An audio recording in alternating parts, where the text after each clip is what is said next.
Good morning, my name is Shena, and we're reading today 2 Samuel chapter 15. We're in the Old Testament. We've been reading through the Open Bible, the New Living Translation. And let's get started. Let's just get right into it today. 2 Samuel chapter 15. After this, Absalom bought a chariot and horses, and he hired 15 footmen to run ahead of him. He got up early every morning and went out to the gate of the city.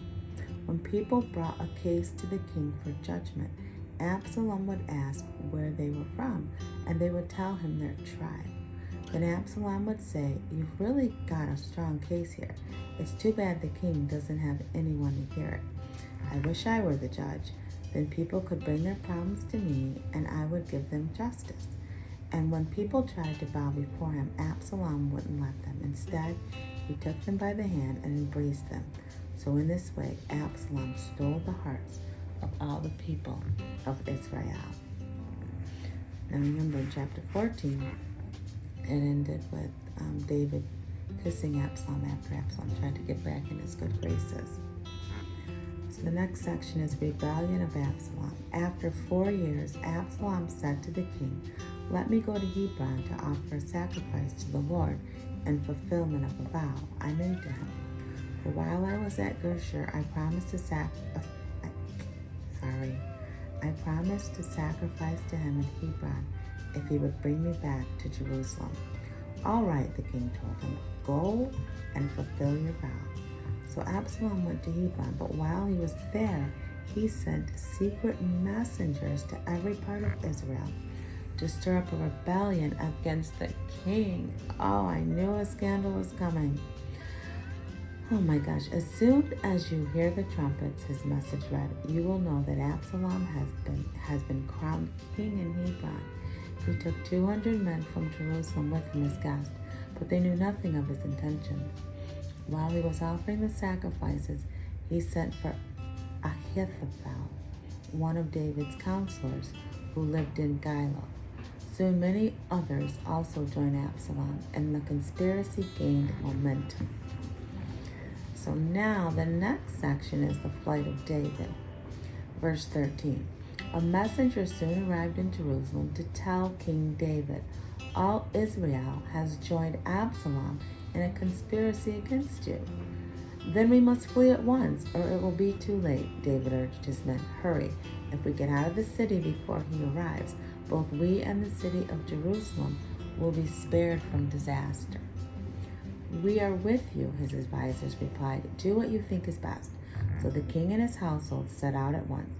He left no one behind except 10 of his concubines to keep the palace in order.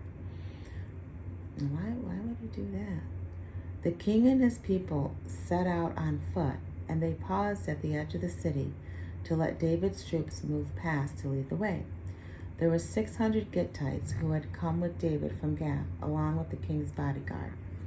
Then the king turned to Ittai, the captain of the Gittites, and asked, "Why are you coming with us? Go on back with your men to King Absalom, for you are a guest in Israel, a foreigner in exile. You arrived only yesterday, and now should I force you to wander with us? I don't even know where we will go. Go on back and take your troops with you, and may the Lord show you his unfailing love and faithfulness." But Ittai said to the king, "I vow by the Lord and by your own life that I will go wherever you go, no matter what happens, whether it means life or death." David replied, "All right, come with us." So Ittai and his 600 men and their families went along. There was deep sadness throughout the land as the king and his followers passed by. They crossed the Kidron Valley and then went out toward the wilderness. Abiathar and Zadok and the Levites took the Ark of the Covenant of God and set it down beside the road. Then they offered sacrifices there until everyone had passed by. David instructed Zadok to take the Ark of God back into the city. "If the Lord sees fit," David said, "he will bring me back to see the Ark and the tabernacle again. But if he is through with me, then let him do what seems best to him." Verse 27. Then the king told Zadok the priest, "Look, here's my plan. You and Abiathar should return quietly to the city with your son Ahimaaz and Abiathar's son Jonathan. I will stop at the shallows of the Jordan River and wait there for a message from you. Let me know what happens in Jerusalem before I disappear into the wilderness." So Zadok and Abiathar took the ark of God back to the city and stayed there. David walked up the road that led to the Mount of Olives, weeping as he went. His head was covered and his feet were bare as a sign of mourning. And the people who were with him covered their heads and wept as they climbed the mountain. When someone told David that his advisor Ahithophel was now backing Absalom, David prayed, "O Lord, let Ahithophel give Absalom foolish advice."